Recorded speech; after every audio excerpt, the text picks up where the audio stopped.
बिस्मिल्लाहिर्रहमानिर्रहीम। नाज़रीन अस्सलाम वालेकुम, मैं हूं आपका मेज़बान साबिर शाकिर वफाकी दारुल हुकूमत इस्लामाबाद से। कुछ ताज़ा तरीन ख़बरें हैं और ख़बरों का ताल्लुक़ है तहरीक अदम एतमाद का ऊँट किस करवट बैठेगा। अब मामला फिर एक दफ़ा कन्फ्यूजन का शिकार है। एक तो यह ख़बर शेयर करनी है, दूसरा वज़ीर-ए-आज़म इमरान खान ने क्या फ़ैसला किया है, उनको क्या पेशकश की गई, उनको क्या कहा गया, अपोजिशन की तरफ से एक पैगाम आया और वो उन तक रखा गया। वज़ीर-ए-आज़म इमरान खान ने सोच समझ के क्या जवाब दिया, ये भी आपसे बात करनी है। फिर वज़ीर-ए-आज़म का कौम से ख़िताब था, उसमें उनका मैसेज क्या था, ये 3-4 ख़बरें आप तक रखनी है जी।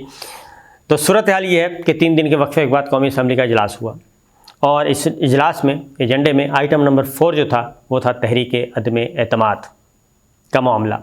एजेंडा नंबर 1 आपको हस्ब मामूल था जनाब, तिलावत कलाम पाक था, फिर हम्द, फिर नात रसूल मकबूल सल्लल्लाहु अलैहि वसल्लम, उसके बाद कौमी तराना, ये हो गया। क्वेश्चन आंसर था।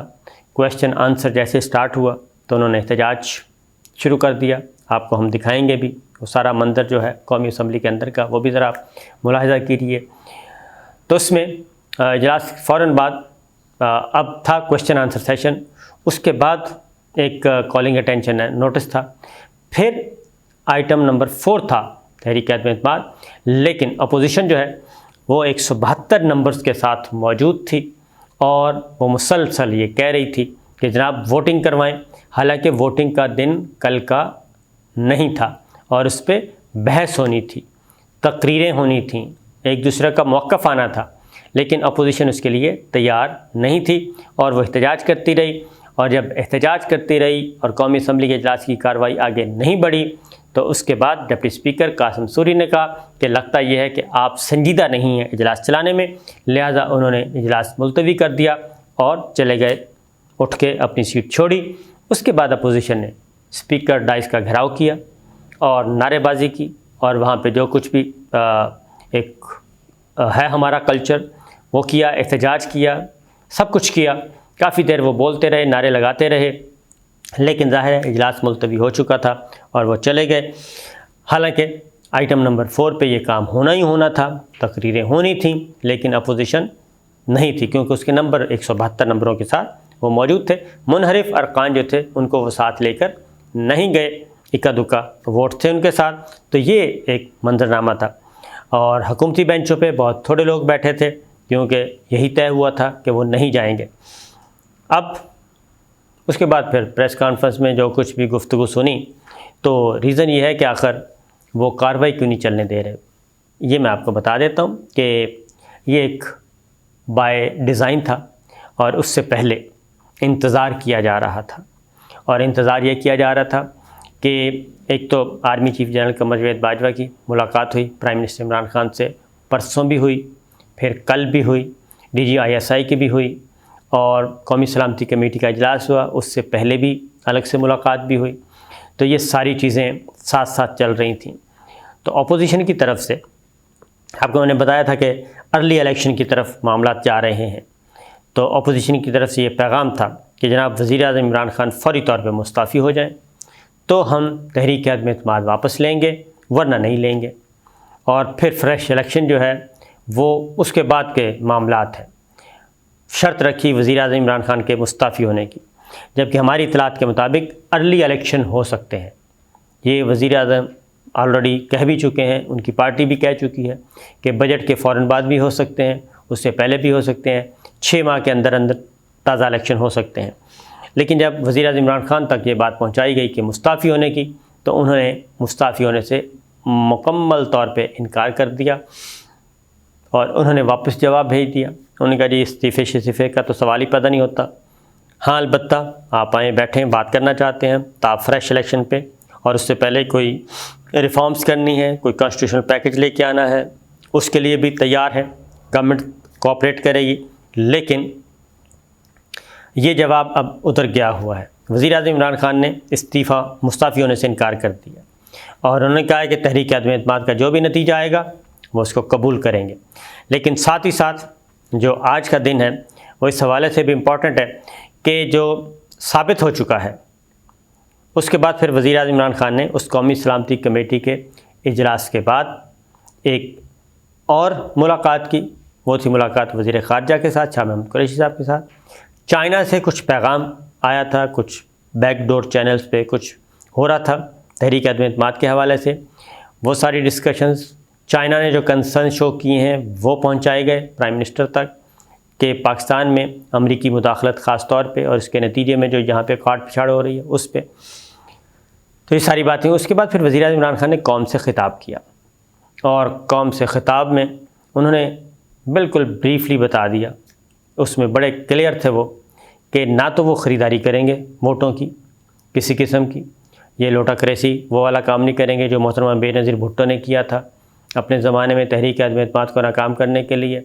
एक पार्टी अपोजिशन ने छांगा मंगा लगाया और पीपल्स पार्टी सवात लेके गई थी, अपने अपने लोगों को कंट्रोल कर रहे हैं, छुपा रहे हैं, और ख़रीदारी भी हो रही है वोटों की। इस सारे मामले से उन्होंने इनकार कर दिया कि ऐसा तो कुछ नहीं होगा, और साथ ही साथ उन्होंने फिर कहा कि मैंने इस्तीफ़ा नहीं देना। वही बातें जो उन तक पैगाम पहुंचा था कि आप इस्तीफ़ा दे दें, तो वो तो इनकार कर दिया, और उन्होंने कौम से ख़िताब में भी मुकम्मल तौर पे इनकार कर दिया। कौम से ख़िताब उनका लाइव था, रिकॉर्डिंग नहीं थी, रिकॉर्डेड नहीं था। तो उसमें उनकी स्लिप ऑफ टंग, ज़ुबान फिसल गई। ज़ुबान किस पे फिसली कि उन्होंने अमेरिका का नाम ले दिया। मेरे अपने ख़्याल में ये ज़ुबान नहीं फिसली थी, क्योंकि वो कन्वे करना चाहते थे पूरी कौम को, पूरी दुनिया को, कि जनाब ये हुआ है और वो मुल्क कोई और नहीं अमेरिका है। उसकी रीज़न है, नसीम ज़हरा साहिबा जो सीनियर जर्नलिस्ट हैं वो अपना ट्वीट कर चुकी हैं, और वो उस ओहदेदार का नाम भी बता चुके हैं, यूएस अंडर सेक्रेटरी, उसका भी नाम बता चुकी हैं कि जनाब ये था मामला। तो ये सारी बातें आ गई, और प्राइम मिनिस्टर ने वाज़ेह तौर पे इनकार कर दिया कि जनाब ऐसा कुछ नहीं है। और साथ ही साथ उन्होंने ये भी कहा, वो सबसे मुखातिब थे, हमारे जो मुक़्तदर इदारे हैं उनसे भी, जो कॉन्स्टिट्यूशनल इदारे हैं उनसे भी, election commission of Pakistan, supreme court of Pakistan, सबसे मुखातिब थे कि मुझे एक तो ये साबित हो गया है कि ये फ़ॉरेन फंडिंग, ये फ़ॉरेन मैनूवरिंग हुई है, गैर मुल्की हाथ है, गैर मुल्की साजिश है कि पाकिस्तान में हुकूमत का तख्ता उल्टा जाए और वो तहरीक अदम एतमाद के ज़रिए उल्टा जाए। ये तो साबित हो गया है, और जब ये साबित हो गया है तो उसके नतीजे में उन्होंने कहा कि जो आएंगे वापस, जिनको इक़्तिदार मिलना है, उनकी शक्लें, उनका किरदार सबके सामने है। तो अगर रियासत पाकिस्तान और रियासती इदारे उस पर ख़ामोश रहते हैं और उनको आने देते हैं, तो उन्होंने आके करना क्या है? उन्होंने आके वही कुछ करना है जो पिछले 30 साल में किया, और वो कंप्रोमाइज़्ड होंगे। तो ये बातें उन्होंने अपनी कौम के सामने रख दी। उन्होंने वाज़ेह किया कि अब हम इतवार तक देख रहे हैं, इतवार को कौन सा ज़मीर वापस जागता है और कौन सा ज़मीर सोता है, ये सारी बातें। अब मैं बताता हूँ कि इस दौरान ये 2 दिन जो हैं इसमें होना क्या है। एक तो वज़ीर आज़म इमरान खान ने कौमी सलामती कमेटी के बाद जब ये एंडोर्स हो गया, स्टैंप लग गई कि ये डॉक्यूमेंट है और इसकी हकीकत है और धमकी मिली है, अब जो एक तरफ तो अमेरिका से एहतजाज वगैरह वो तो सब हो गया, जो पाकिस्तान में दाखिली किरदार हैं, जो यहाँ पे बैठे हैं किरदार, उनको इन्वेस्टिगेट किया जाए। तो इसके लिए आज वज़ीर आज़म इमरान खान कोई ना कोई स्टेप ले सकते हैं। वो स्टार्ट ज़रूर कर जाएंगे, तहरीक अदम एतमाद के नतीजे में क्या होता है क्या नहीं, इससे कतई नज़र वो एक प्रोसेस स्टार्ट करवा देंगे। लेकिन अगर वो तहकीकात शुरू हो जाती हैं और उसके बाद अगर तहरीक अदम एतमाद कामयाब हो जाती है, तो इसका मतलब ये हुआ फिर वही बात सितम ज़रीफ़ी कि जिनके ख़िलाफ़ मुकदमा है वही आके अपने ही ख़िलाफ़ तहकीकात करेंगे और फिर इस पर मट्टी डाल दी जाएगी।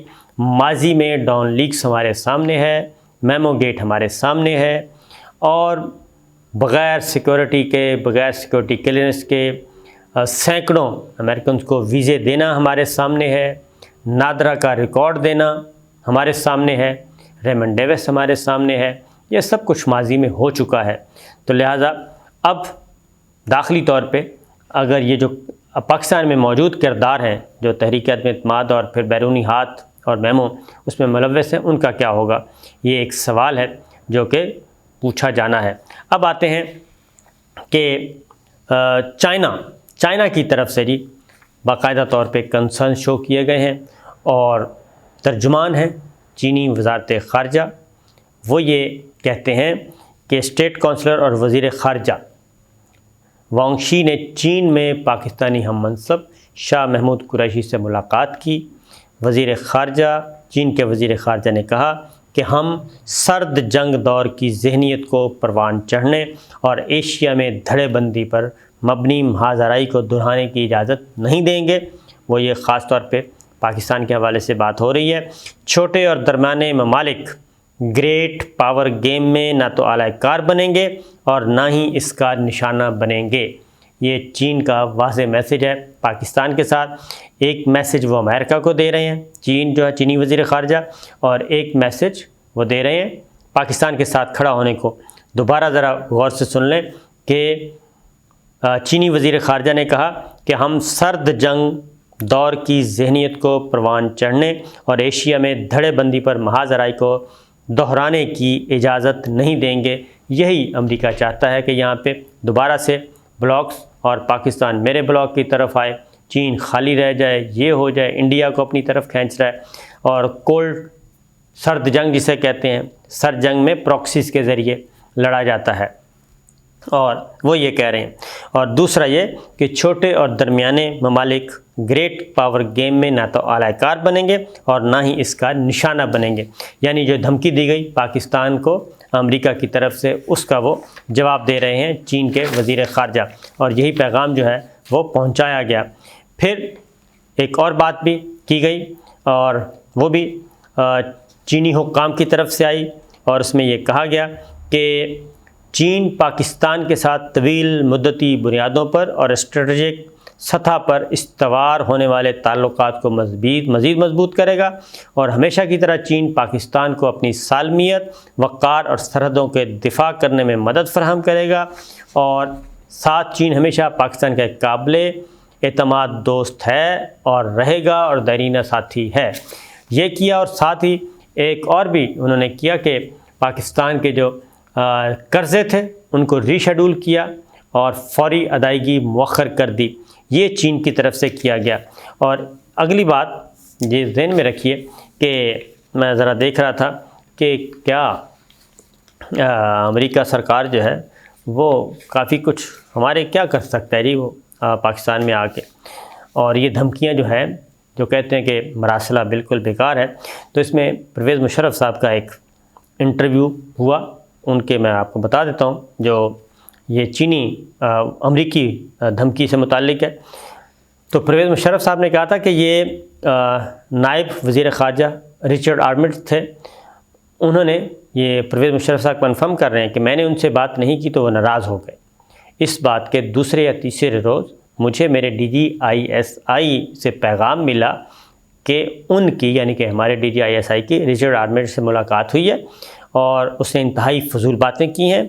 ये अल्फाज थे उनके कि हम तुम्हें मार मार के पत्थर के दौर में धकेल देंगे। क्या ये धमकी दी गई? हाँ, ये हकीकत है। ये अमेरिका की तरफ से 9/11 के बाद जो धमकी आई थी ये वो है। और उसके बाद उन्होंने हम दहशतगर्दी के ख़िलाफ़ जंग में हिस्सेदार भी थे और उसके बावजूद पाकिस्तान जो है पिछले 20 साल जो है वो दाखिली तौर पे इंतहाई अदम इस्तेहकाम का शिकार रहा। इंतहाई अदम इस्तेहकाम का पाक अफ़गान बॉर्डर, बलूचिस्तान, कराची, सिंध, खैबर पख्तूनख्वा, पंजाब, इस्लामाबाद, लाहौर, हर कोई ऐसा शहर नहीं बचा था जहाँ पे खुदकुश धमाके नहीं हुए। तो एक तरफ हम इत्तेहादी भी थे और दूसरी तरफ इस जंग में अफ़गानिस्तान से ज़्यादा हम मुतासर हुए। पाकिस्तान मुतासर हुआ, पाकिस्तान की सिक्योरिटी फोर्सेस मुतासर हुई, पाकिस्तान के टीचर्स मारे गए, स्कूल बंद किए गए, तबाह कर दिए गए। तो ये सारे का सारा काम हुआ। तो चाइना जी हमारे साथ खड़ा है और डट कर खड़ा है और वज़ीर आज़म इमरान ख़ान ने बता दिया है। अब 2 दिन रह गए हैं। अब एक ख़बर मैं जाते जाते दे दूं कि ये जो तहरीक अदम एतमाद है, इसमें जितने भी किरदार नज़र आ रहे हैं जो मुनहरिफ हुए, उनमें से अक्सर और जो इत्तेहादी जमातें छोड़ के गईं वो भी, उन सब की मुलाकातों का जो है ट्रेल मिल गई है, मुलाकातों की तफसीलात। और इनमें से 99% लोगों ने अमरीकी हुकाम से मुलाकातें की, और या फिर अमरीकी हुकाम ने इनसे मुलाकातें की। इस्लामाबाद में, लाहौर में, कराची में, कोयटा में ये मुलाकातें साबित हो चुकी हैं। और फिर एक और बात भी ख़बर आ गई है, वो लिस्ट भी आ गई है, उनके तमाम सियासतदानों के नाम मौजूद हैं कि किन किन सियासतदानों ने अमरीकी नाज़िमुल उमूर से, अमरीकी सफारतकारों से मुलाकातें की। और उसके बाद और ये तहरीक-ए-एतमाद के यही इसी स्क्रिप्ट के राउंड अबाउट ये सब कुछ हुआ।